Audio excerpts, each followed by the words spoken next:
And then I think I'm just going to turn it over to you, Frankie. You can unmute yourself. Thanks, Paul. I'm Frankie, I'm an addict. It's lovely to see everyone. I do get that thing before I do a workshop sometimes that, especially on Zoom, that we're here, there's 7 of us, and I think that's not enough. No one's turning up. And then, of course, within the last 5 minutes, it snowballs. And then I go through a stage of thinking there's too many. You know, can everyone please fuck off? There's too many. Yeah, remind myself, disclaimers, I will swear. I don't know if anyone didn't swear during their using. I try not to swear for any reason except for emphasis or conjecture, or if there's some reason that it's needed, I will do. I always kind of do a disclaimer, and that is primarily the workshop. The pamphlet is for people early in recovery. I'm pleased the Jericho boys are back. I can't see the girls on the list there. Oh, yes, there they are in the dark. Yeah, it's good to see you guys, and everyone else is included. If you have over a couple of years clean time, and I know you do, I will pick on you. And the other thing is, there are no right or wrong answers. Some of the stuff that I've learned with the recovery literature in Narcotics Anonymous in the basic text, some of it I don't believe. I think is a bit of nonsense. Other stuff I love. I really, really love. I know, especially the basic text, it's like one size fits all. So I'm very wary, and I have experience of being one of these people. I'm very wary of someone who marches around meetings with my book highlighted and written in, and, you know, quoting at people, and I hit you on the head with the book and tell you this is like the way, this is the answer. Addiction's so difficult and cunning in my experience. It took me 10 years of attending NA to stop. So I'm hopefully going to speak to another Frankie out there and say to him, this is some of the things I learned. And one of the things I learned early on, and feel free to ask me questions later on. I don't know if do I need to state clean time and shit? I don't know. I turned up in 92 via prison. H&I came in. I did 8 treatment centres. Got to a place where I couldn't get treatment anymore. Ran out of everything. In 2003, after several sponsors, being around some lovely people who loved me very much so in NA, I found myself in a place where I knew exactly what to do, but I had no clean time. And all I had to do was just commit myself to the program and get brainwashed. So yeah, I'm saying that for the early people. It's not that I'm trying to say I did more treatment centres than you, because treatment centres just a nut ass really, where they protect us from the outside world, or protect the outside world from us. I'm not sure about that one. And I was very good at treatment. It's when I got out, that's the difficult bit, and being clean was the difficult bit. And I learned as well, I'm the particular addict that if I go to meetings and I have a commitment and I attend meetings on a regular basis, things don't improve for me, they get worse. I'm not that kind of addict. You know, it can be a slow process, but it always, after 6 months, 9 months, gets worse. It took me up until 2003 to throw myself into the program. Now, I've done several times, I've been through the program, Microwave, Big Book, Recovery, NA worksheets, NA Step Working Guide. What changed me in 2003 was my attitude to recovery. I realized that everyone in the treatment center, when I left after 6 months, unless I saw them in an NA meeting, they evaporated or was abducted by aliens. So, yeah. So the way we do this workshop is quite simply this. What we do is we invite people to come along and share, well, you know, answer a question for a minute. The questions that we'll have, Paul, would you mind, or whoever's doing it, flashing the sheet up so everyone can see? Because we're not trying to be top secret and clever here. That's one thing about NA. I don't like the clever fuckers in NA, you know.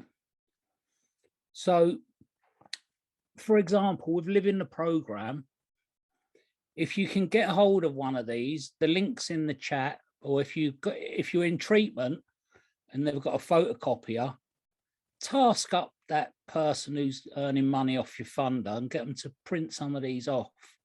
These are just basic, just for today. As you can see, guys, this Living the Program, which is IP19, and the AN on the program means it's anglicized, which means it's not in American, it's in English. What we do with this is just a tick box, and we keep this as simple as possible. When I was taught by my sponsor, Mark, this is before 2003, how to use this very precious tool in NA, he told me to try and say yes, no, or do tick boxes. So am I clean today? Yes. But this is the bit we're going to do with you guys. And if Paul can facilitate, say 3 people to start with, so we get the gist of this, because it's not all about Frankie. Am I clean today? Now, the question we ask is, why? Why do you have to be clean? Am I clean today? Why? So, Paul, can we have 3 people? Put your hands up and have 3 people. And if you can keep it to a minute, that'd be great, or less. Just to clarify that question a little bit, just to give a little bit more clarity, it feels a bit open. So, am I clean today? Why is this important? Why is this, or just why? Right. Okay. So, hang on a second. I can't see names for some reason while I'm screen sharing. Alison, are you able to?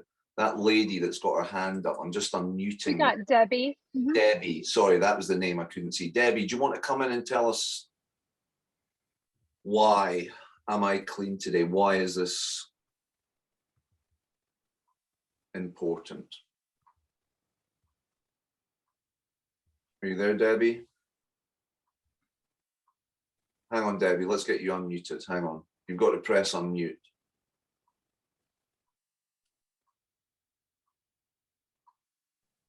There you go. There you go. I honestly don't know why. So are you okay? Oh, God. I'll tell you what, Carol. Right, I'm just muting you, Debbie. I think you've maybe got a telly on in the background or something like that. Right, we'll just go to Alan.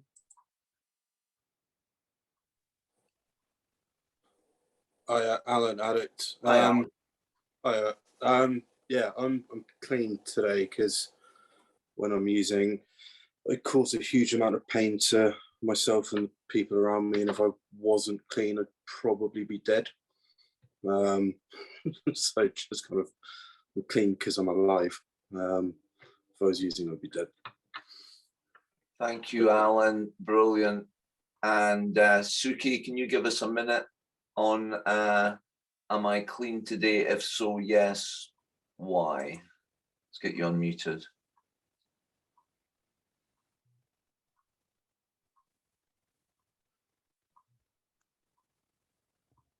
There you go.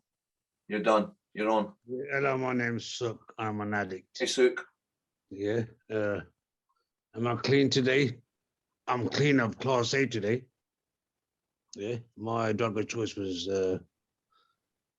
heroin and crack. Yeah. I'm clean of that for today. Yeah. But I've been fucking about with alcohol here and there. You know, my demon was, like I said, class A. Yeah, you can walk into the off license and buy a beer. You can do that, but mine was class A. You know, you go around the street corners and buy class A. Anyway, where I'm at the minute, I'm in a good place at the minute. You know, I've got a lot of people around me.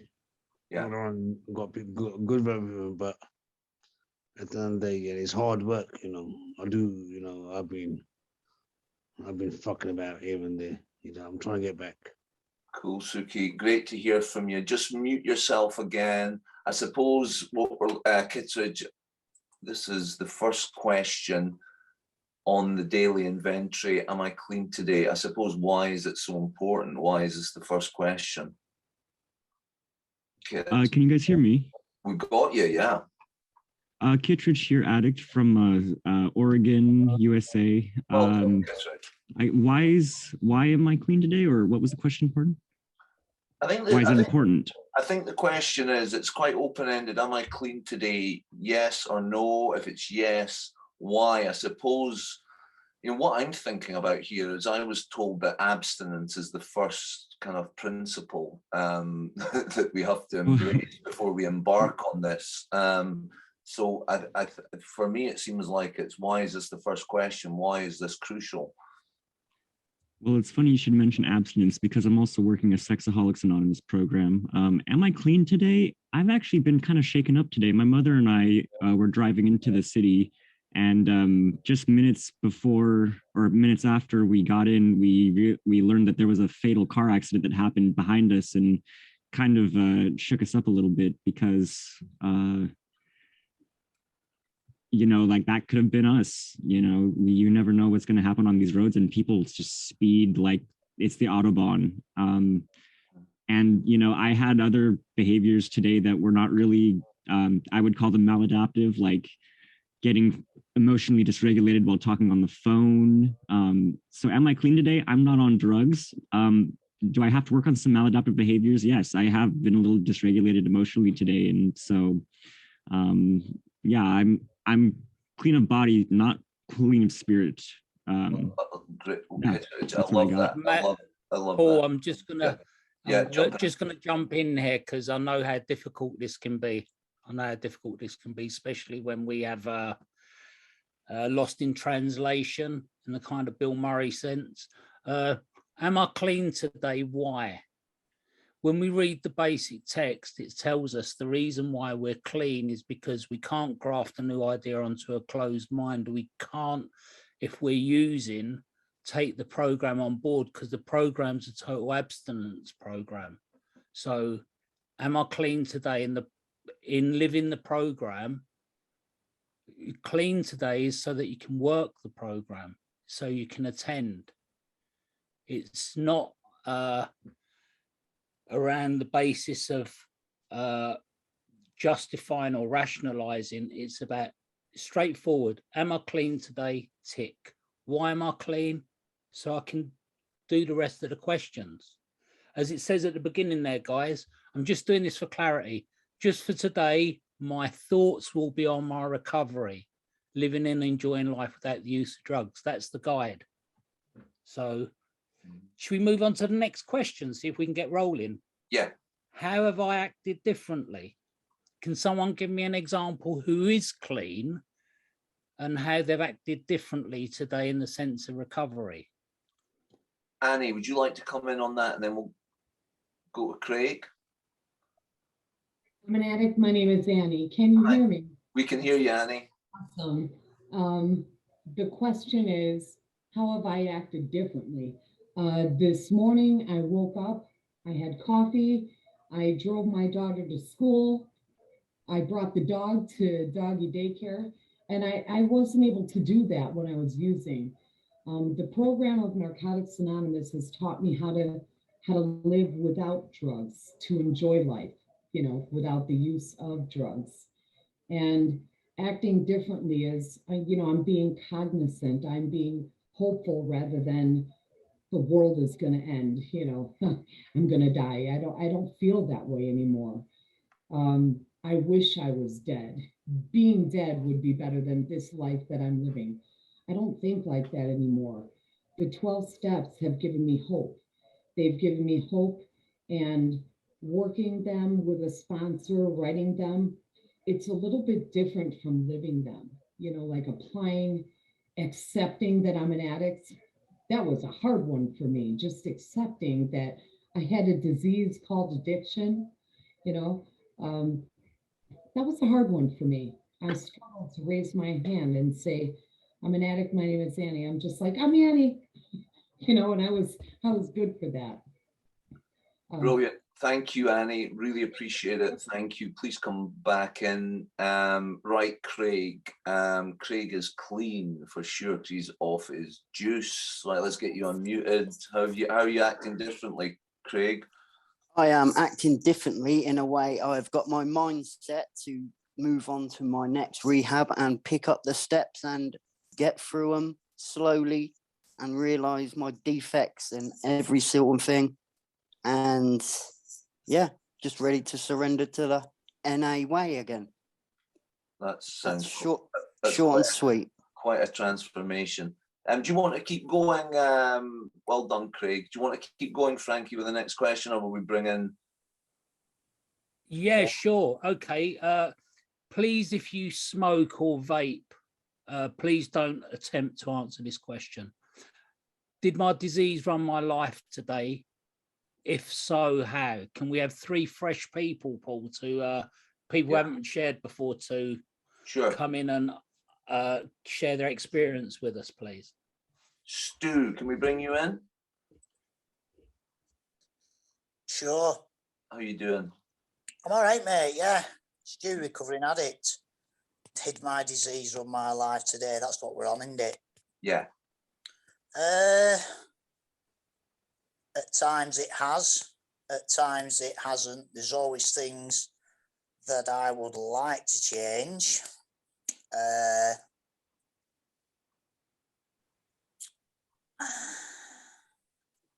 I mean, there's so many aspects really to that question, and you know, so if I'm in a state of denial, which I can be from time to time, I don't always know when my disease is running my life.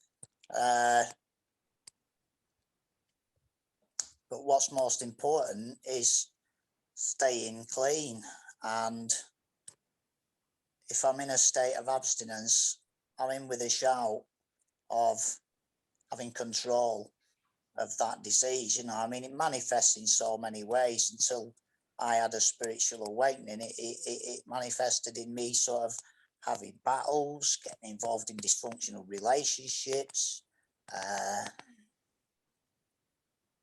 consuming stuff I didn't need. That is a massive question. It really is. Have you got a living example from today though, Stu, about has it run your life today? Yeah, I didn't. So I go to the gym, and I was pretty much gonna duck going because I didn't feel like it, and it was my disease that had that power over me at that moment. Yeah. So, for a clear example, yeah, that's it. However, an higher power stepped in, and you applied a principle. I applied the principle. Yeah. Fantastic, Stu. Listen, we've got 4 hands up. Shall we go through, take a minute each? Frankie? Liz is right. Yeah. Hang on a sec. Liz had her hand up. Just put it down. Let me just see who's up next. Drew, you're up next.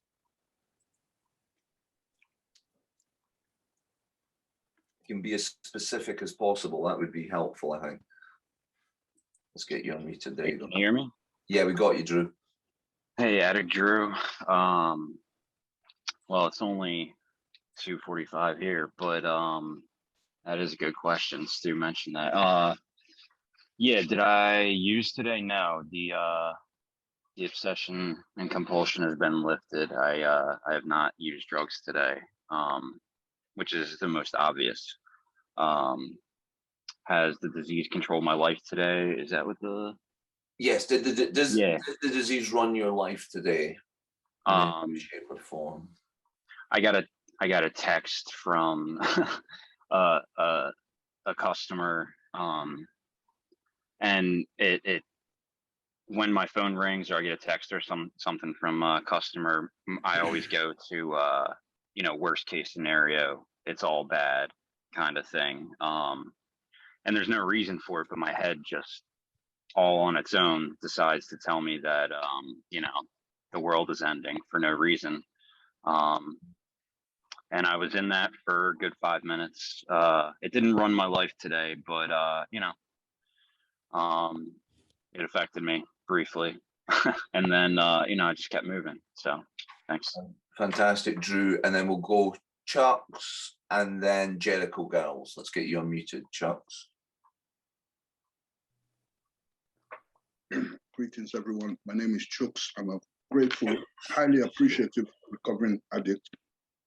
I had to think quite deeply and laterally, you know, to sort of answer this question, because, you know, when they say,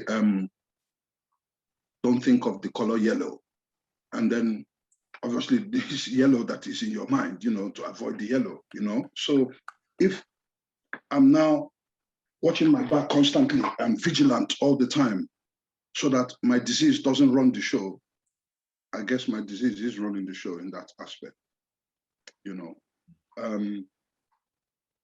But really, not to be too profound or anything, it hasn't been about substances for me for the past 23 years, 1 month and 3 days. So what it's all about is what was read today about the disease of addiction. I have 4 phones here, and on all these phones, I have no less than 20 players of Scrabble that I am playing, trying to outwit them, to outspell them, you know, and it kind of gets me into this kind of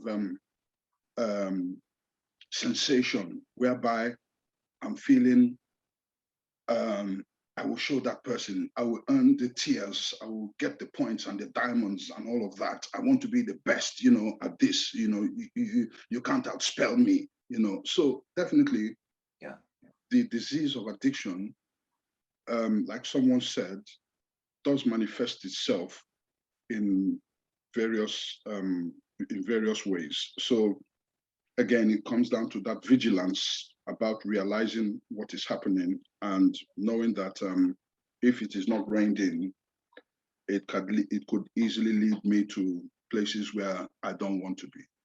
Can I leave it succinctly there, please? That's brilliant. That's exactly Thank what we're looking for, Chucks. Thank you very much. Good to hear from you. And Jericho Girls, before we move on to the next one. Hi, I'm Ashley. I'm an addict. Hi, Ashley. Hi, Paul. Just before I came on the meeting there, I was on the phone to my wee girl. I've been struggling the past few weeks with her. She's 16 and she's just going through the stage now where she thinks the full world's against her. So I got a bit emotional on the phone to her, and I came off the phone and my head was just telling me, just go, Ashley, just be with her. Go on the train and go home and just deal with your wee lassie. But in reality, I know that deep down, I mean, I was in tears. I'm not emotionally stable to go yet. I don't feel strong enough. I've had so many setbacks in here, in which if I left here the night, I guaranteed that I'd be using by the weekend, guaranteed. My wee lass is the exact. I can see the addiction, the addictive behaviour in her now. And every weekend she comes up, it's manifesting in all different ways with her as well. But it's just, I need to kind of accept that I'm powerless with it now, and there's not really much I can do the now at this moment in time. But when my worker comes in the morning, I'm going to have a wee speak with her and kind of just see if there's another kind of a conclusion that I can come to that I can try and cope with. Do you know what I mean? So that's how my disease has affected me today. So thanks very much. Ashley, thank you. Thanks so much. Frankie, over to you. Thank you, Paul. Yeah, just to point out, a disease is obvious in many different ways. And when we have the readings, we suffer from obsession and compulsion. It takes some time. I'm really pleased what Chuck said, because it does take some clean time and some understanding of the program for myself, and I know for a few other people, to understand when you have this magnified obsessive thinking, which is an asset if you know how to use it properly, it's actually good. But the main thing which we don't mention much, which is in our literature, is the disease is self-centered in nature. It's a self-centered illness. So what happens is, for example, when I was in treatment, thank you for the last lady who shared at Jericho Girls, I was in treatment and something happened on the outside. And I believed that with me leaving treatment, I could change what was happening on the outside, when actually in and of myself, I was trying to sabotage my recovery. I made it all about me. I made everything about me, but I didn't know about that. It took time to learn that, and a support network and people around me to let me know that, Frankie, it's not all about you. You know, it took time to understand. I think Usman was the best one I ever heard. You know, it's not thinking less about myself, it's thinking about myself less. It's about being selfless. That's why the answer to the program is not only going through the steps, it's about helping somebody, thinking less about ourselves. So thank you for the guys that contributed with that one. Okay, so next question, Paul, do you want to announce it? We're going to the next one. What did I do today that I wish I had not done? Dun, dun, dun. Can we have 3 hands up for that? What did I do today that I wish I had not done? We'll go Alison. You can unmute, Alison. Hey, Alison, addict. Hey, Alison. I was stern with my child. I yelled at her. I wish I had not done that. That's a simple answer. I would have written that down. Because, you know, it goes against the type of person that I want to be. And so I would have answered that honestly and to myself, so that I'm not in a place of denial around what I'm doing. That's what I love about all of these questions thus far, is that they just peel away my ability to pretend like these things aren't happening, or my ability to not see what's right in front of me. And so my answer is so simple, and I could be done with my share right there. But the thing that's so deep about it is, even as I said it out loud and imagined myself writing it down, I felt a heaviness, and how that answer does not align with my values and the way that I want to show up in the world. Thanks. Pass. My sponsor said the same thing to me last night when we were doing inventories. Like, we have to keep exposing our defects and our motives, you know, to be recovering real time and be real with ourselves. So Kitteridge, thanks, Alison. We'll go Kitteridge. Oh, you want us halt there, Frankie? Yeah, just exactly that, Paul. Halts. You know, just to reiterate for the people, in treatment. Thank you, Alison. Indicators towards going downhill or going towards relapse are hungry, angry, lonely, tired, and serious. They all stem from fear, but there's an indicator. You don't want to shout at people because you need to keep your own peace of mind. So over to Kits. Kitteridge. You asked something I wish I hadn't done today. I just about a couple minutes ago yelled at my father because he was not understanding a post on Facebook about that car accident I mentioned earlier, and I was getting really frustrated with him because I was just trying to. We were just trying to. It was just. It's like semantics, you know. He's about 3 times my age. He's 71 this year. I'm 25, and I just yelled at him, "Boomer!" And I just feel really bad about that because he didn't deserve that. He's a stubborn bastard. I'll give him that. But you know, he's steadfast in his ways, and he's hard to communicate with sometimes. But I wish I hadn't done that because, you know, I can deal with my emotions much better. So I wish I hadn't done that. Thank you, Kitteridge. And Leon? Hi, cheers, Paul. So with a bit of Queen time behind me, I have noticed, well, I've been sharing about it recently, that gambling has become a major thing for me that I cannot engage in, and I've had to ban myself from every single online site and the bookies down the street. And the thing I done today, I wish that I hadn't done, was I still looked at the prices, I still looked at all the football prices, convincing myself that I could predict every score and can win some money. And the obsession for that has turned into it's the same as it was for drugs when I was using. So I need to be very, very careful with that stuff and not even look at the prices. I just send myself into turmoil, and I wish I hadn't done that today. Nice one, Leon. Thanks for sharing. Thank you for sharing that. Thank you. Okay, so we're up to the next one, Paul, aren't we? Was I good to myself today? And that rolls into how. So Are you wanting to skip what have I left undone that I wish I had done? Oh, sorry. Yeah, there you go. What have I left undone what I wish I hadn't done? You were leaving that question undone. Avoidance, yeah. What have I left undone that I wish I had done? Good question. That I wish I had done. Anyone on this one? Is there anything you're holding in your mind that you know you need to get on with? Because it's like a mind worm. It's in the back of the mind going, you know, you needed to pay the bill. Hey, Reg. Great to see you. You know, you needed to make amends. Yeah, hey, I'm an addict. My name's Reg. Hey, Reg.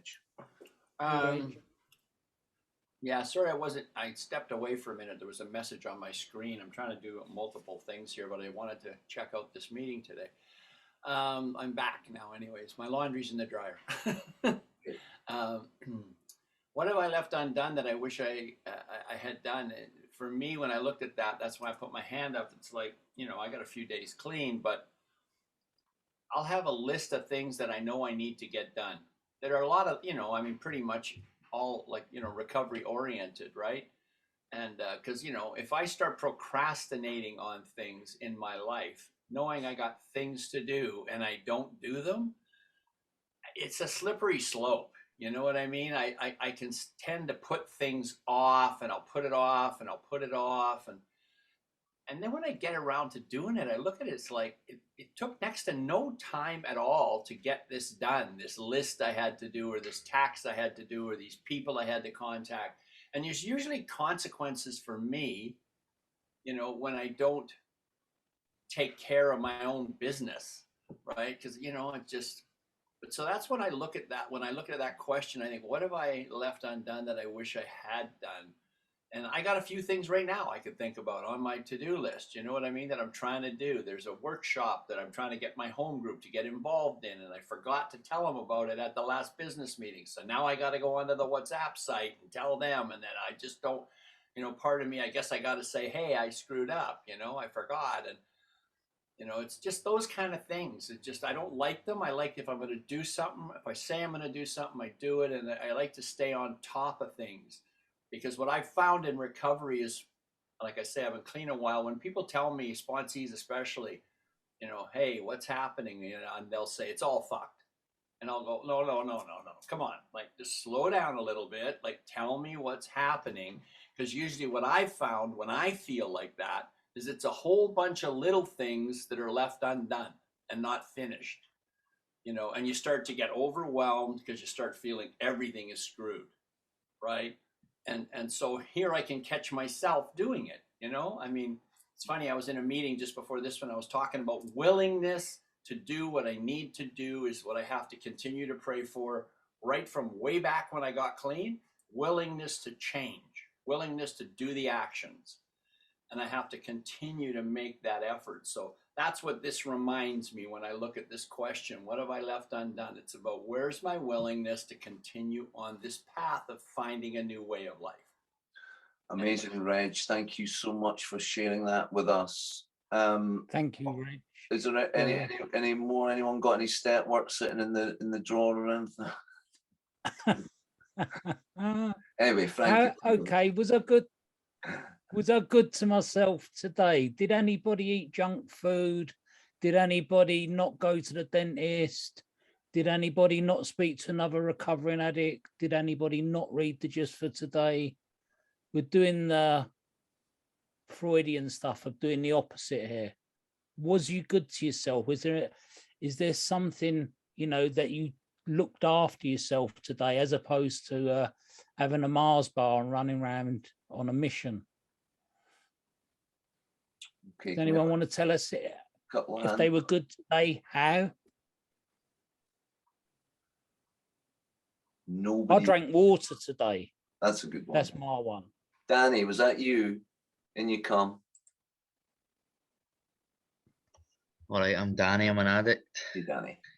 Aye, thanks for the prompt, Frankie. Today I've stuck to my diet, on my healthy eating, my healthier options. We've also been to the gym today.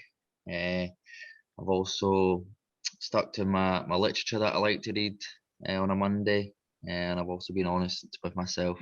Thank you. Thank you, Danny. Brilliant. And Jericho Girls, just get you unmuted. How you doing? I'm Leslie, I'm an addict. Hi, Leslie. I went for a walk today and ended up going for a jog instead.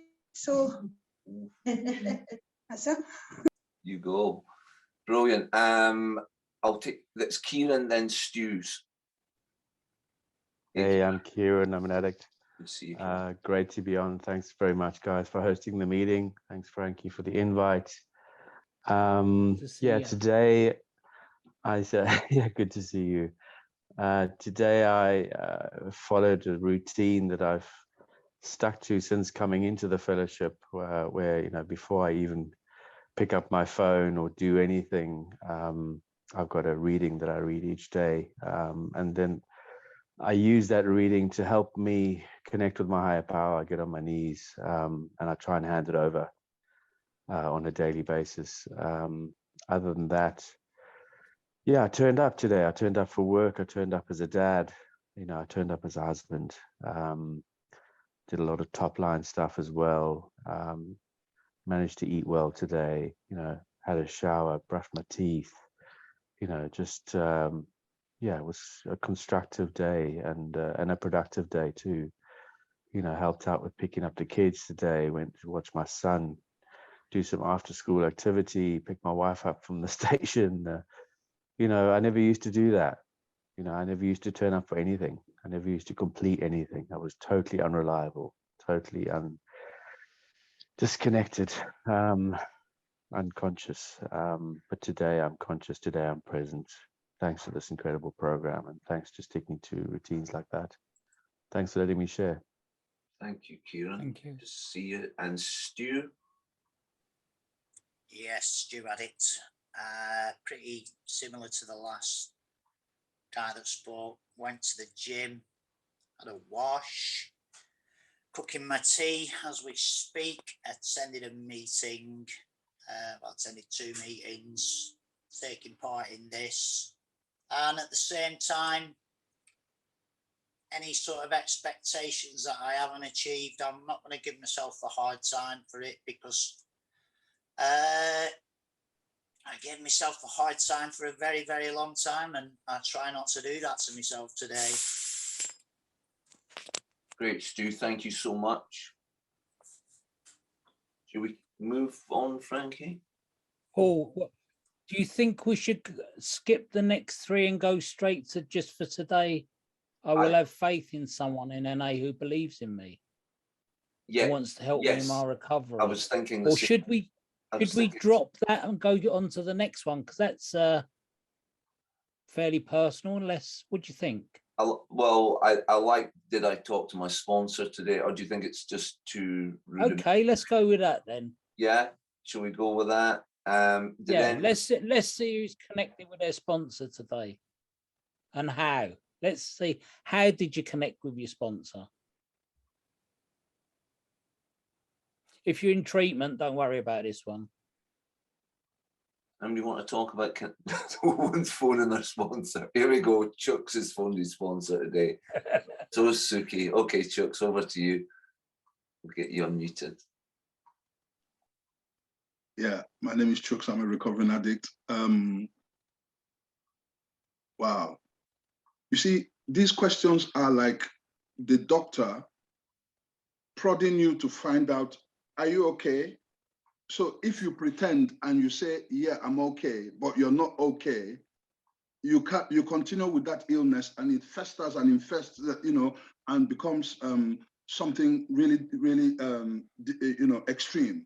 I have not called my sponsor today, and I did not intend to call my sponsor today, but that has changed from being a part of this workshop. So the doctor of the 12 steps of this fellowship is leaving the program, is prodding me and asking me, are you okay here? And I'm being very honest and I'm saying, doctor, I'm not okay there. So, and I want to be okay. So I know what to do. Thank you. Nice, Jim. Thank you very much. Suki? Get you unmuted. Hello, my name's Suki. I'm an addict.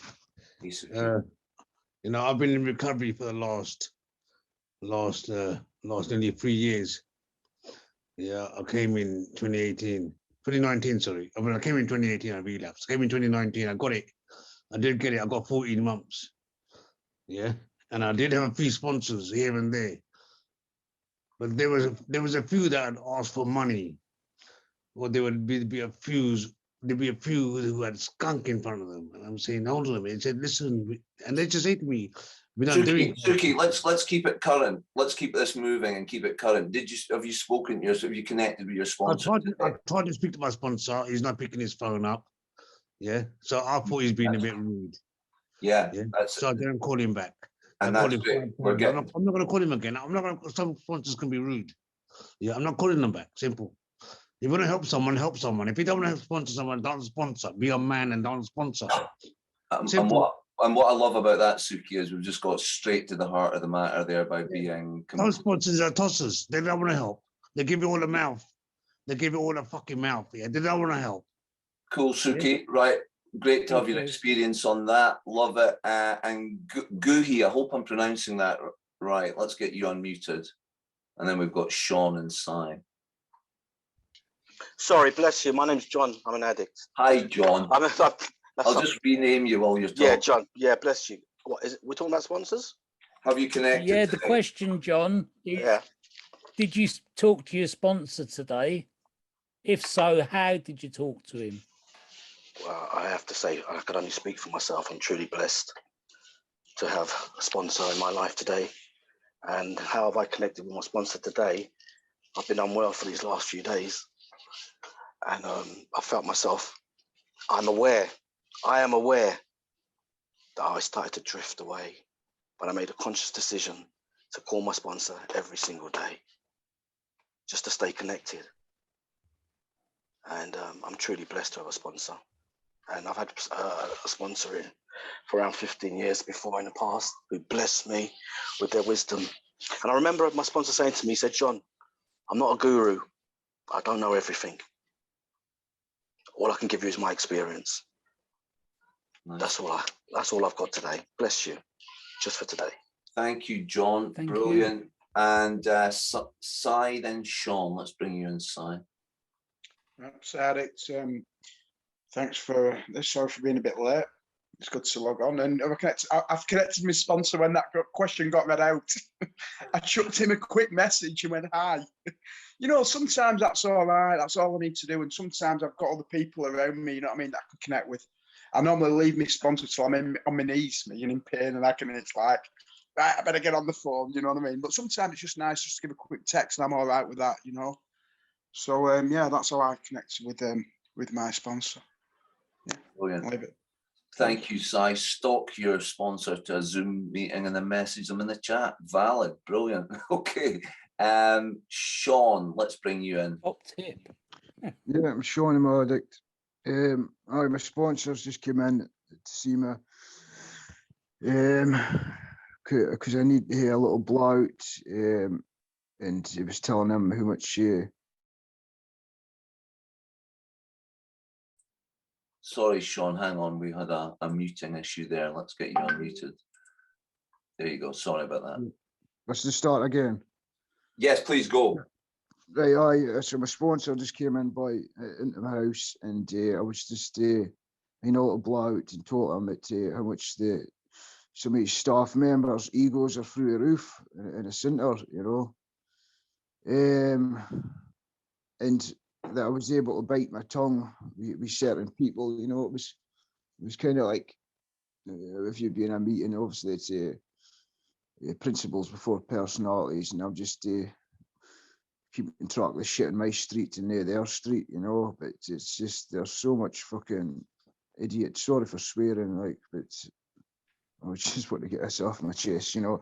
But so it was good to get out to be him instead of what I would do is just fucking, so I bit my tongue a day instead of I would just go along and say to these folk right to their fucking face, and I would be the one that gets put out, you know. So it's team of feel it, you know. Hopefully, but I'll go see. I'll speak to my second sponsor, God, tonight as well. And tomorrow will be a new day, you know. So right, cheers, guys. Thank you so much. Thank you so much. We're gonna start going to the nuts and bolts now. Let's go to the third one, Paul. Let's go to just for today. I will have a program. Yeah. I will try to follow it to the best of my ability. Are we good with this? Yes. Let's see who's read some literature today. Can we try and have someone who hasn't already shared, please? Is there anyone who's read any of the literature today? Could you tell us what you've read? Hey, Janice. And please don't do the drop the rock, anyone. Hi, everybody. I'm Janice. I am an addict. I woke up this morning, as I always do, and read my Just for Today. I read that and do my step 3 prayer and just, you know, asking God to lead me the way I need to go, and give me what I need, not what I want. And yeah, and that usually is, you know, starts me off on a good journey that way. Doesn't always stay that way, but I certainly try. Thanks. Thank you, Janice. Joe? Yeah, thanks, Paul. I'm Joe. I'm an addict. Joe. Yeah, I read my Just for Today every morning. I read it this morning. And I read a wee bit out my Living Clean book. It's my favourite part of the literature, is my Living Clean book. I had to do an 1.5-hour bus journey this morning, so I took my Living Clean with me, and I read quite a few of them this morning. Rude Awakenings, and Why We Stay. I like that one. And I've not started the step work yet, Paul, so I'm looking forward to get stuck in about it. And I'm loving this, what you're doing tonight. I love the workshop, so I'll need to come back to this. Yeah, I'm enjoying it. Thanks, guys. Thank you, Joe. Thanks, Joanne. Should we ask for people who have a bit more clean time now, Paul, and see if they can tell us what steps they consciously work today? Nice. Should we pick on the ones who have got a bit more clean time so they can show the newer members? Yeah, that'd be great. Anyone want to be an example? And and if you get stuck, Chuck's will help you guys out, but feel free to go for it. Yeah. Yeah. Couple of hands up, maybe. Alison.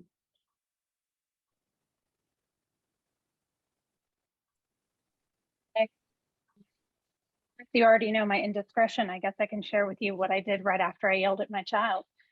Then I immediately worked step 1, noticed my powerlessness, my need and want to control, disengaged from that, had some acceptance around what she was doing and who she is and the way that she shows up, had some acceptance around who I am and the way in which I show up. And then I instantly went to step 10, which is basically steps 4 through 9. So where was I selfish? Where was I self-centered? Where was I fearful? What have I done to other people? Do I owe someone an amends? The answer was yes. I apologized to my child and then immediately started changing my behavior, lowered my tone, changed the way I was interacting with her, paid attention to what was happening.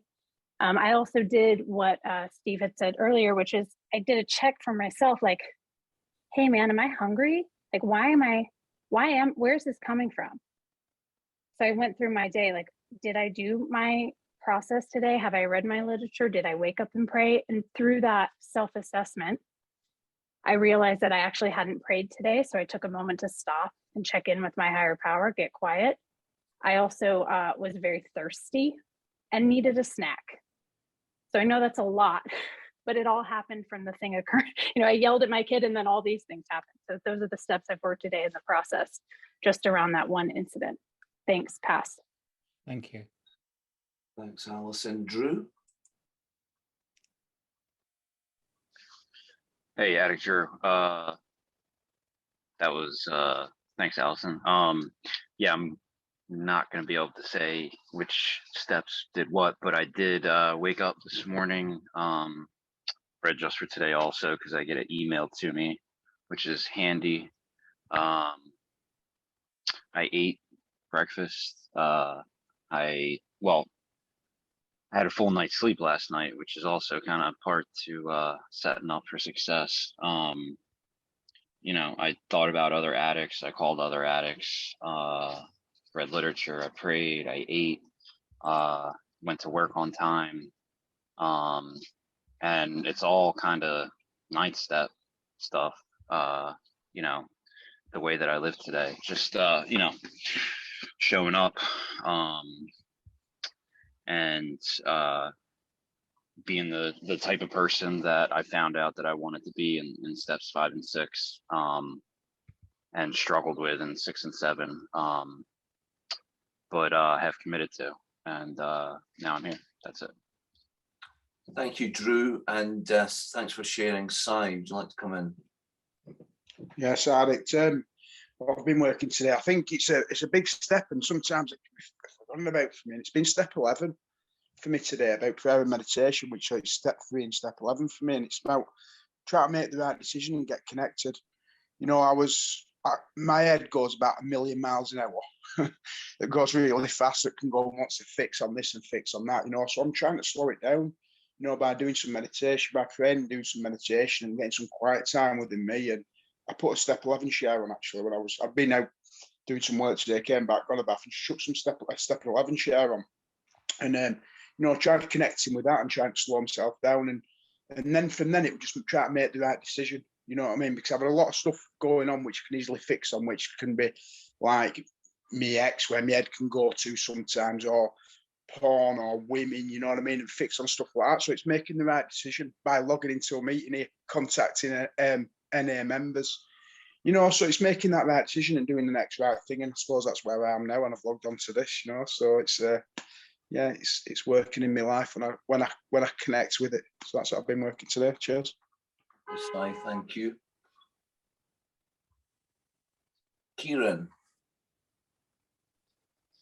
Hey, Kieran, Addict, on again. As part of my process was working step 3 by handing my will and my life over first thing in the morning when I get up every day. And then also step 7 at the same time as I integrate the step 3 prayer into my morning routine, and ask for God to remove my difficulties as well as my shortcomings. I also am currently working step 9 with my sponsor. So we did a couple of questions last night. Step 11 as well, where I improved my conscious contact with my higher power on a daily basis by getting on my knees each day. And then connecting with some of my sponsees. So step 12. Thanks for letting me share. Thank you, Kieran.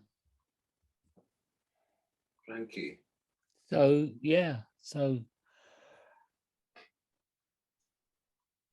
next, admitting you're powerless. Now, I have a problem with this. I do, because I'll put this out here just to mess with some of the older members. How can we be powerless? Okay, but Alison did a very, very lovely explanation of it, and admit my powerless today. So let's make this a bit simpler for people, even though it's the Living Clean program. Can someone give us an example of how they were powerless today regarding people, places, or even the thingamabob? What are you powerless over? An example of being powerless today. Could we have 3 people? Is that okay? Yeah, Sharon, would you like to come in? Sharon, I'm an addict. Hey, Sharon. My powerlessness today was I had to go for a COVID PCR test. I had a share today, which obviously I couldn't do. So I have to accept my powerless around all it actually. And I have.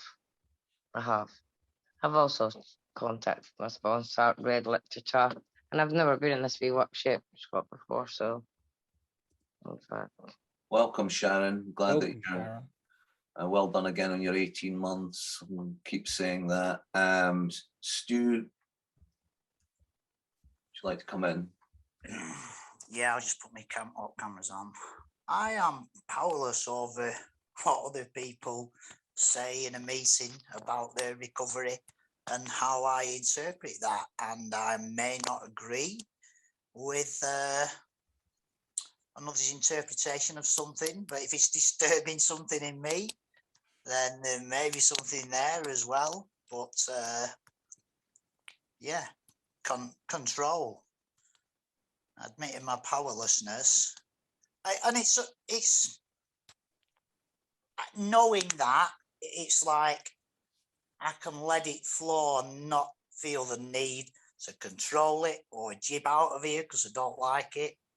So in that sense, I'm powerlessness. It's a different sense of powerlessness than when you're using, obviously completely different. But don't know if that makes sense to anybody. Thank you, Stu. Brilliant. Cheers. Okay, was I able to put trust in my higher power today? Can we have two people who can give us examples of putting trust in their higher power? Like for myself, I would do what I can. For example, if I was going to post a letter, once I write the letter, put it in the envelope, seal it with a stamp, take it to the post box, and I post it. I've done everything I can possibly do. The rest, if you like, is in the hands of my higher power, whether or not the letter gets there. It's also given to a power greater than myself. I'm just using a real cheap example. I'm sure someone can give some better examples. Can we have some hands up for examples today? Was I able to put my trust in my higher power today? Give an example of why. Hey, Reg. Yeah, I'm an addict. My name's Reg. Yeah, I think see, first of all, my day is, I'm at noon now in my day because I'm on the other side of the globe in Canada, and I've been pretty much up and in recovery since I woke up. Like, because I set my alarm because I had to speak at a meeting in Belgium this morning, so I got up early. I was going to get cleaned up, have a shower, my usual routine before I went into this meeting. And so I did turn it over because, like the first thing I do, that's my routine, is when the water hits my forehead, I close my eyes and I pray that, the God of my understanding or don't understand, whatever it is, help me through another day. Because I have days when I feel, oh, I'm connected and I believe there's God and all that. And then I have other days when I believe it's a cosmic joke and I don't believe it. But I still, on those days, still pray and say, help my sorry, confused ass through another day. You know what I mean? Because I found that I need to turn it over. If I don't surrender in the morning and say, there's a power greater than me helping me stay clean, I'm on a slippery slope from the get-go. I need to start my day by admitting that. And then I read a little literature, and then I asked God to help me share what I needed to share before I went into that meeting, because I believe if I pray and then I'm going to share, I share what I meant to share, not some nice pat thing that I had all figured out in my head and, all of that kind of stuff. Because if I do that, then I just get mad at myself halfway through because I forget what I'm trying to say or what I was going to say, and all this other stuff goes on. But if I just pray, God, help me with today. I've actually changed my prayer in the morning. Like I said, the one I used to say for years was help my sorry ass through another day, or my sorry confused ass. But now I've changed it and I'm praying, God, please get into my head before I do. you know, as the water hits me in the shower in the morning. And I also say, I'll be back to you throughout the day, because I know I'm going to need help, you know, because there's so many things. It's like, how am I going to deal with this? What am I going to do? How am I going to maintain a spiritual attitude when this is happening in my face, you know? And I always think, oh, God, help me through this. God, help me through this, you know? So through time, I've learned to do that. I didn't do it at the beginning, and it's not who I was when I walked in, but over time, I've learned to do that more and more and more. And I find that throughout the course of my recovery, I haven't been steered wrong. You know, I find sometimes I can end up saying things in a situation and I'll think, where did that come from? Well, I prayed, God, help me say what I need to say, you know? So it starts to happen, and it's only through practice that I believe it's happening in my life. And on any given day that I don't start my day surrendering and turn it over and admit I am powerless without that God of my understandings in my life, I'm on a slippery slope. You know, I need to do that on a daily basis. Anyways, I hope I shared something about what we were talking about. It's very valuable. Thank you for sharing that, Reg. Brilliant. And we're going to Jericho Boys. If there's more than one, feel free.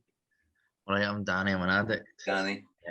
So similar to Reg. You know, upon waking up this morning, you know, handing my will and my life over to the care of God and my understanding, and trust that via my higher power, I'll get through the day, you know, firstly without using. And then just like throughout the day, like before I speak in groups or before coming on here, just a wee prayer to have the courage. And throughout one part of the day, I was having like negative, unhealthy thoughts, and I kind of just prayed to my higher power, no, please take these away from me. And my part to go along with that prayer was, you know, spend some time with a newcomer and play chess, and lo and behold, the negative, unhealthy thoughts left me. Cheers. I don't know. Cheers, Paul. Thank you, Danny. And Kieran? Yeah, thanks. Yeah, I mean, my default setting really has always been, you know, just want to sort of do everything, you know, run the show, really. And, you know, coming into this incredible fellowship, I've slowly but surely realized that, you know what, I need a power greater than me in order to sort of, you know, allow me to live my life today. And by doing that in the morning, it's not really just about, you know, handing it over and saying the prayer. It really is action and prayer for me go hand in hand. I still need to turn up, you know, put in the action and do the next right thing, you know, and be of service, and, you know, and try and live my life by spiritual principles, try and apply that to every area of my life. So yeah, for me, it's all about action and prayer. Thank you, Kieran. Thank you, Kieran. Yeah, as you guys have reiterated, and just to say again for the people in treatment, we learn to turn it over, not hand it over. We hear a lot of people in a lot of different fellowships say hand it over, and we turn it over because we still have to take responsibility. Like it's been shared, we still have to. It doesn't matter how much we can ask for faith or we can ask for help, and, you know, help me get through this, and pray for courage. We still have to put the action in. We still have to. We can't just take away responsibility and think that some magical power is going to sort our life out. So I do like to emphasize that we turn it over, because we have to still take responsibility. So kicking off the next one, what did I learn about myself today? My example today, which is something I keep relearning and relearning and relearning, is when I started to get a bit hungry around lunchtime, I started to get impatient. My wife was asking me some questions that she needed to know, and I started to blow out my nose and, you know, I was back in self. I was thinking, can't she see I'm busy? I've got to do this. I've got things to do. I had stuff to do today. That's my example. I relearn this all the time. For me, I've got a built-in forgetter and I have to relearn. But what I learned about myself today is when hungry, I become fucking intolerant and impatient. I don't know if anyone else has ever noticed that about me. Come Okay, on, make some examples from so, today. but what did I learn about myself today? Anyone? Do you have a couple of How hands? about you, Paul? Same, it's the same. It's Groundhog Day. I keep learning that I've got these this raft, this menu of defects that I've got to keep working on, and you know it can manifest. And what else I learned is that when I spiral downwards instead of apply the principle and come upwards, more come out. You know, and then there's more unmanageability, and this just comes through inventory. And I learned today that I really enjoy walking. I went on for the set to be positive, went on another long country walk today, and it's like, right, I love this. I should do this every day. And that just reinforced that. So there's positives and negatives. Suki, what did you learn about yourself today? Today I learned about myself. I could be kind and giving, you know, but I keep beating myself up for some fucking reason. I don't know why. You know what I mean? I think we're fucking worthless. You know, all the destruction we've caused. You know, listen, I'm lovable. I can be loved. I can love as well. But I don't accept it. It's acceptance. Can't handle acceptance. When people tell you, when they give you affirmations, oh, Sook, you're doing well. I don't know, I find it hard to accept.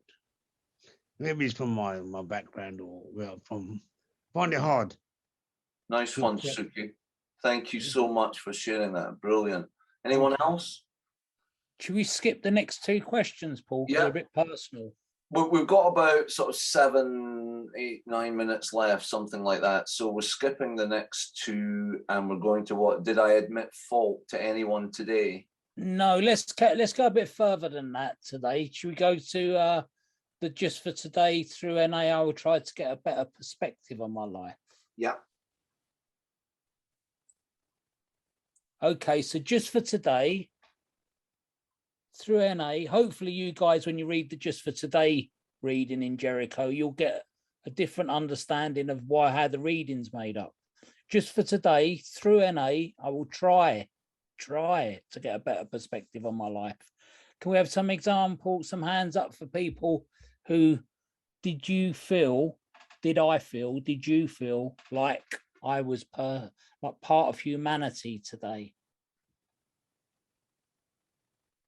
Is there anyone who hasn't kind of put their hand up yet, who would, because this is all about? We need some new people to let us know if they felt whether they were humans today or whether they were just monkeys still, I guess. Oh, Lee. Good to see you, Lee. Please come in. On how to call Lee. And, you know, the perspective on my life is, you know, I don't have all the answers. I know that today, you know, I try to get a better perspective. You know, and I'm going through a situation, and I'll try to give an example of it. Is I got hurt at work, and go to the doctors, and you know, I don't have all the answers. You know, I want to give them what I want. You know, but in all reality is, I have to listen to what people that know more than me know about my situation, and you know, so I have to go in and listen and be open-minded, and not think that I know what's best for Lee, because I think I know what's best for Lee. But you know, it's there's a line in the basic text, and it's one of my favorite lines that says, and I'm a paraphrase because I ain't trying to find it right now. Everything I know is subject to revision, especially what I know about the truth. You know, so what I think is true today may not be true in the next hour. What I think right now is true, I may not think is true in the next hour, because somebody gives me a different perspective, outlook. You know, they experience strength and hope. And, you know, I'm sitting here today, you know, listening in the meeting, and get to hear all of that. You know, I get to hear different people's perspective, and be open-minded enough to take, you know, what they feel is you know, how they see things. And when I do that, when I'm open-minded, I get a different perspective on life, you know. So yeah, that's just my little spin I just thought I'd open my mouth and connect with the meeting. Thank y'all. Love it. Thank you, Lee and Alan, and then we'll get Jeff. Hi, Alan, Alex. Yeah, it's one of the things that being clean has given me. It's brought me back into the real world and out of my fantasy land, and more importantly, out of my shed. And yeah, I am a productive member of society. I went to uni today. I supported the missus when she needed it. Was there for my mum. Things that normal humans do that I never did when I was using. Yeah, I was part of the human race. It was quite nice, really. Thank you, Alan. I just looked up the definition there, and it does say human race, the quality of being human. Okay, Jeff, and then we've got Si. Yeah, thanks, Paul. I'm Jeff. I'm an addict. Hi, Yeah, Jeff. Good to see you. yeah, good to see you. Yeah, I had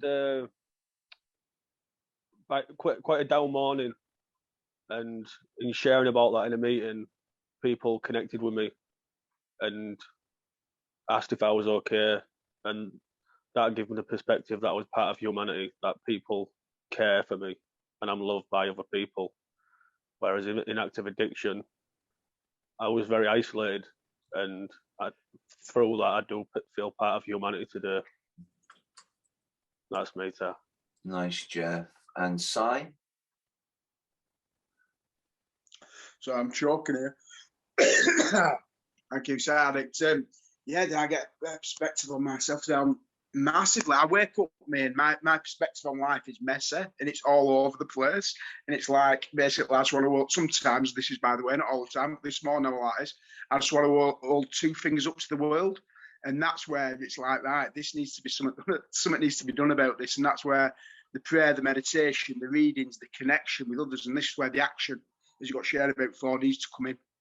You know what I mean? To change my perspective on reality, really, and get connected to the world around. Because otherwise, you know, I can easily separate, isolate, and cut myself off from that world, and it's not a good place for me to be at. You know, and that's where it needs to be. I need to start doing this and putting it all into action and picking that phone up, not sat there thinking, poor me, why has no one called me today? Them sponsors, they never ring me, the shit, you know what I mean? And I start slating everyone, you know what I mean? And that's how I can easily shut off, and my perspective changes massively, you know what I mean? Until I connect, until I pull myself out of that. Like I say, prayer and meditation can be a good thing to start it off, but then the action needs to come in and start doing things and picking up that phone, ringing people, talking to people, you know what I mean? Going out and doing something. And that's when perspective can change. And I think, you know what? I'm all right today. It's not bad. And that's how it changes for me. Leave it there. Cheers. Thank you, Si. We've probably got time to take one more question, Frank. Oh, here's Margaret. Do you want to come in on that one, or do you want to, should we do one more question, Frankie? What do you want to do? Yeah, give Margaret, would you like to share on this one? Yeah, I'll be very quick. No, take your time. I wasn't rushing you.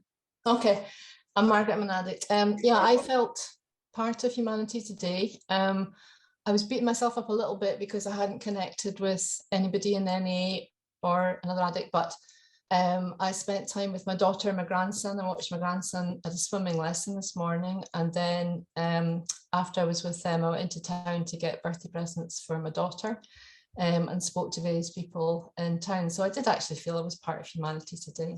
Felt good. Felt nice to do normal stuff like that. Thanks, Margaret. Thank you for sharing. Brilliant. Okay, so should we jump down and go to just for today? Oh, gone. Sorry, Paul, you've done me. Okay, sorry, I thought you were okay. Just for today. Just for today, through an hour, I tried to get a better perspective on my life. From this paragraph, what spiritual principles have I been able to practice in my life today? Can we have 2 examples? Lovely. Keep it simple. Yeah, two examples from each hand that goes up. It's a nice way to round it off, guys. MD, who hasn't shared, wanting to come in? give us some hope with some spiritual principles. Okay, then just anybody, anybody. Frankie, have you practiced any today? What spiritual principles? Yeah. Ah, okay. Well, yeah, thank you, Paul, for asking.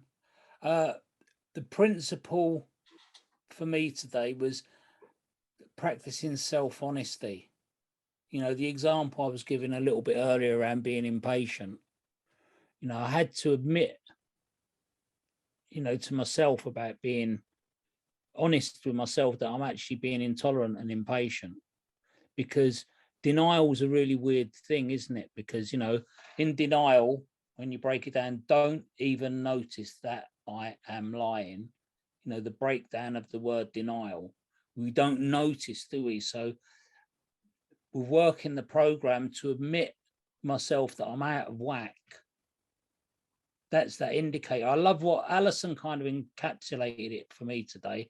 You know, I love that thing where you reset, you recheck, you know, you have to re-ask yourself. So the spiritual principles I've been able to practice in my life today has been, for me, is a core one, and that's honesty of self. And as people know, honesty, open-mindedness and willingness, that's step 1, 2, and 3. It's the how of the program.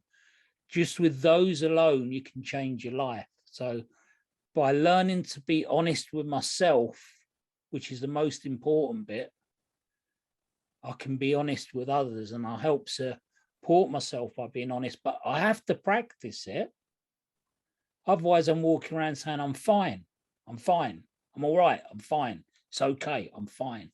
You know, and anyone in treatment will tell you fine means fucked up, insecure, neurotic, and emotional. You know, it's like, you know, fine, fucked up, insecure, neurotic, and emotional. That's why we need to connect and talk to each other. That's enough from me. Please, someone else pick their hand up.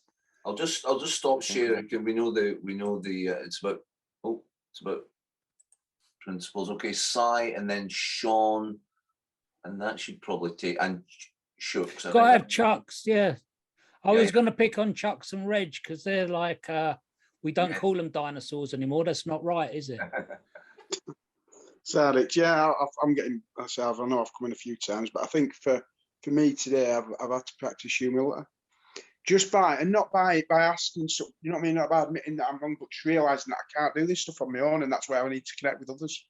You know what I mean? It might not be connecting with my sponsor, just connecting with other NA members. You know what I mean? Just keeping it that simple, really. You know, yeah. I think it's just sometimes it's little simple things what I just need to do, and just give myself that little push sometimes by making a phone call and speaking to someone else, and maybe not even speaking about me, just speaking about them and asking how they are. You know what I mean? Just things like that just gives me that little change of perspective of life, I suppose, you know. So it's, yeah, sometimes it's that simple, but it's having that humility to think, you know, I'm all right, and when I need help, I need to connect and, you know, maybe ask sometimes, and, you know, just connect with others. Yeah, cheers. Brilliant, thank you, Si. Sorry, because I was screen sharing, I missed some of the messages that came through the chat. Hang on at the end, Kittredge, and I will answer those questions. Okay, so Sean and then Shooks. Yeah, I'm sure I'm at it. Yeah, I've looked a bit of hope, a bit of faith today, and I would say a bit of self-discipline, where you just, because I didn't step questions the past few days, so I started doing it earlier and got 6 questions done. So I've only got my last 6 today in my step 2, which I'll finish off tomorrow. And would you say that willingness, because like it was a bad day and I was ready to like snap and I was ready to leave, and I would have been the one that lost out there, you know. So like a day started off good, to be a bit of hope and faith, and then there was a situation that occurred, but the willingness to stay, keep my seat. So I'm guessing I worked that in. I'm not sure. Nice. But I'm still, end of the day, I'm still clean. you know, still clean, and I'm still here. Lovely, Cheers. Sean. Great to see you tonight. And Shoots, would you like to come in? Yeah, thank you. My name is Chooks. I'm a grateful recovering addict. I think the spiritual principle of, you know, that humility of not proclaiming perfection. I think that is really, you know, a way of expressing, you know, down to earth, you know, humanness. That things that can amount to insanity can still happen, you know, and the gratefulness to be able to recognize it before it goes too far out of hand. Today, my practice of step 1 and step 2 definitely shows me that I've not transcended manifestations of the disease of addiction, and that vigilance is definitely essential. I remember about 2 years ago, in my impulsiveness, I was booking the holidays for my wife and myself, and when I pressed the button to pay for it, you know, with my credit card details, nothing came as quickly as I needed it to. So I was a bit impatient, and I pressed it once more, and I'm still there waiting, impatient. I pressed it once more. Then all of a sudden, I had paid for the holiday 3 times. And it took me months before I could get back, you know, the other 2 payments. And something happened again, you know, just last night, because I'm traveling to Manchester on Friday with my wife for a 70th birthday over there. And I was clicking to hire a car, and I clicked twice again because of this impatience, you know. So this whole thing about buttons, you know, playing Scrabble online, you know, that control, impatience, you know. Yeah, I think, yeah, there's humanness in me admitting that, as well as the fact that I hadn't called my sponsor. But this meeting is powerful, you know. I texted my sponsor when I heard that someone did that, and he has responded to me as well. So we will finish after the meeting. I will continue. I will actually call him. Thank you very much. Thanks, Chuck. Be careful what you ask for. Yeah. Thank you for that. Thank you, everyone, for a lovely meeting. Thank you for Alison and Paul assisting. It's brilliant. Thanks to everyone who come along. We got any questions, Paul? I don't know the time limits. Do you want to? Yeah, I think we've got a couple of minutes, just in case there's any. We actually have something in the format when we go to sharing, and it says, can we remind members that according to our step 8, asking a question during a meeting can give us the benefit of group conscience, which is something I hadn't read in the literature before. And it's great to know that we can stop the meeting, any meeting at any time, and put our hands up and ask a question. So are there any questions? Any feedback even from what's been, anybody want to do like a nifty little recap of what we've done here tonight?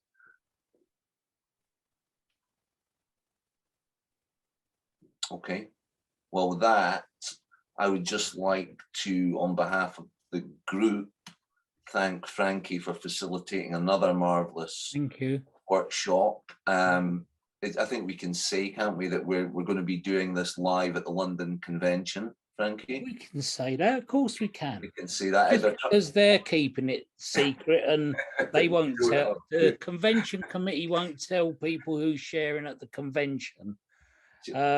I've been on the convention committee, and I told everyone, and we had capacity figures. So it's like, I'm not saying they're doing it wrong just because I'm not involved. But no, Paul and I is going to try and take this and try and do it live at the London Convention on the 8th of April, 5 p.m. So if anyone can come along and say hi, that would be fantastic. Of course, we're going to pick on the old timers. We're going to, which is rites of passage. and we're just going to try and have some fun.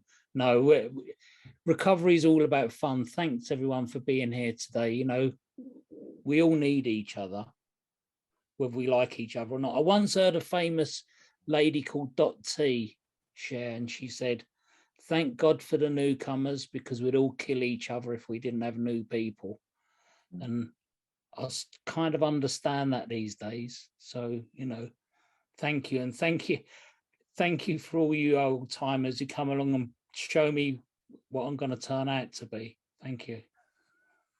Thank you, Frankie. Brilliant. Thanks to everyone for contributing tonight. It's been a brilliant meeting. We've got 2 readings, I think, Alison. We do recover, and then, of course, the general things that Scott just mentioned there. You know, we talk about it being a we program, not a me program, but we're constantly urging or suggesting that people go off and read the book or go off and do their step work, you know. And what I'm finding for my recovery that's really powerful is doing it with somebody else. So reading the book with somebody else, doing the step work. My sponsor phones me. He phones me every night. I don't have to phone him, but I can. And we read together and we do the step work that way. So, you know, it's and the point you made about the, you know, if I'm like just reading the text on my own, and something will jump up, I think, I must memorize that. That'll sound really good when I quote it in a meeting.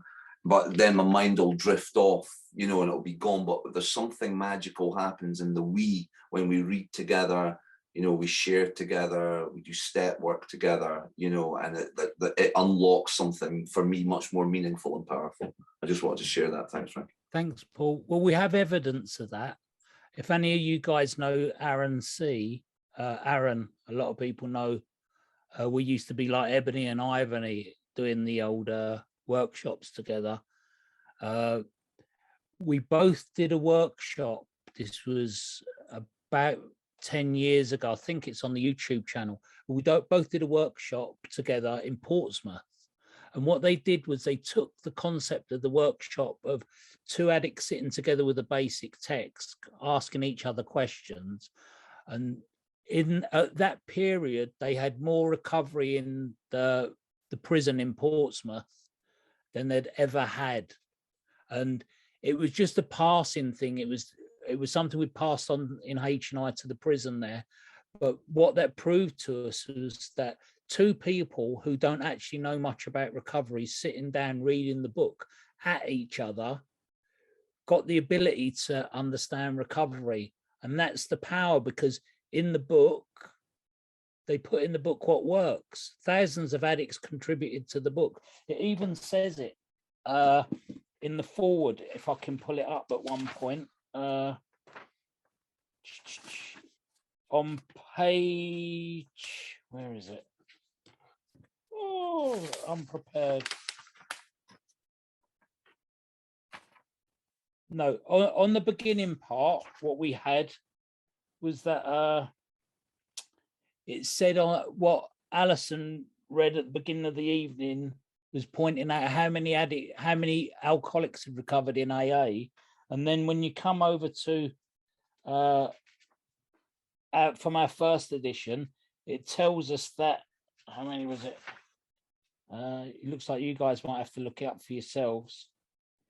You can go from the preface to the first edition to the second edition, and it will tell you the growth of NA. So it only goes to show, when this was the only book, how many people got recovery from the book. Very unmanageable myself around this. Oh, here we go. On preface to the second edition, it says, NA has grown and changed in countless ways. In many respects, the basic text has been instrumental in that evolution. There are more than 43,000 weekly NA meetings today in 1982. The year the World Service Conference approved the basic text was 2,700. So it went from 1982, from 2,700 to 43,900, and they only had this book. So there must be something in it. And all the addicts put in this book what works. They all contributed what works for them. They didn't put in it what doesn't work. That's why I say inside this book, it doesn't say it's okay to sleep with newcomers, because if it worked, they put it in a book, but it doesn't work, so they haven't put it in the book. So, and it's a textbook. And I say this in every meeting that we do the workshop in. And here's the question: what people read textbooks? It's students of recovery. Students read textbooks. So, yeah, I think we're a minute away from the time, Paul. And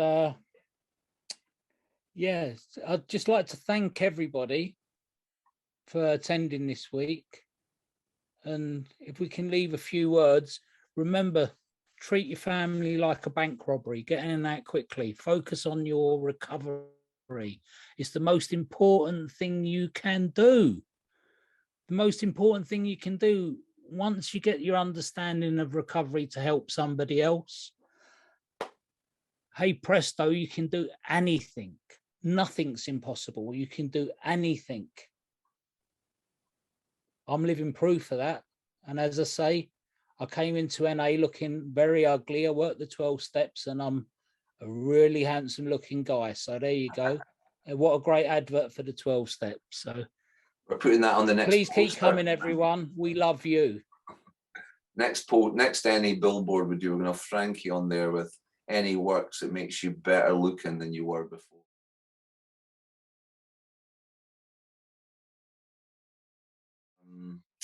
Jericho IFT. Boys do Just for Today, and Jericho Girls. Jericho Girls, Mark asked at the beginning if he could do a reading. Would you mind if Mark takes this one? He was waving his hand frantically because he couldn't put his virtual hand up. So what we might do then is when we do the reading with the Just for Today, maybe unmute the Jericho Girls as well and do it in tandem. Okay, Mark, you're up with We Do Recover. Yeah. Thanks, Paul. I'm Mark. I'm an addict. Hi, We do Mark. recover. When at the end of the road we find that we can no longer function as a human being, either with or without drugs. We all face the same dilemma. What is there left to do? There seems to be this alternative: either go as best as we can to the bitter end, jails, institutions, or death, or find a new way to live. In years gone by, very few addicts ever had this last choice. Those who are addicted today are more fortunate. For the first time in man's history, a simple way has been proving itself in the lives of many addicts. It's available to us all. This is a simple spiritual non-religious program known as Narcotics Anonymous. Thanks. Thank you, Mark. And remember, please, we've got the WhatsApp group. I know a few guys have been added to it tonight, but if you want added, it's just an alert daily to let you guys know what's going on in this area. So send us your number if you want it. And so the Jericho Boys have traditionally been doing this as a kind of solid position. Guys, take it away. But Jericho Girls, please harmonise, join in. Cheers, Paul. Cheers, Frankie, for the meeting. I'm Cammy. I'm an addict. Hey, Cammy. Just for today, tell yourself. Just for today. My thoughts will be on my recovery, living an enjoyed life without the use of drugs. Just for today. I will have faith in someone in NA who believes in me and wants to help me in my recovery. Just for today. I will have a programme. I will try to follow it to the best of my ability. Just for today. Through NA, I will try to get a better perspective on my life. Just for today. I will be unafraid. My thoughts will be on my new associations, people who are not using and who have found a new way of life. So long as I follow that way, Thank you so much. Okay, so 12 tradition stuff. We don't gossip. Who you see here, what you hear here, when you leave here, let it stay here. Somebody explained it to me the other day. You know, if someone says, was Paul in the meeting? Just say, don't know, ask Paul. That's kind of what that means. Everything that happens in here stays in here, a bit like Vegas. And let me see, who can we ask to? Bonnie, would you be good enough to close the meeting with a serenity prayer, please? And everyone should be able to unmute. Can we have a bit of silence to reflect on our own primary purpose and to send healing thoughts and prayers to the addict who still suffers?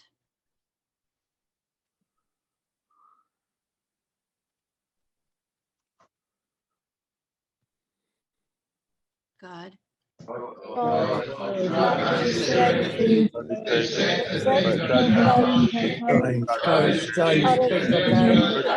awesome, and I would just It's a week. Work it. I'm coming back. It works. Am I crazy? We don't use that word in here.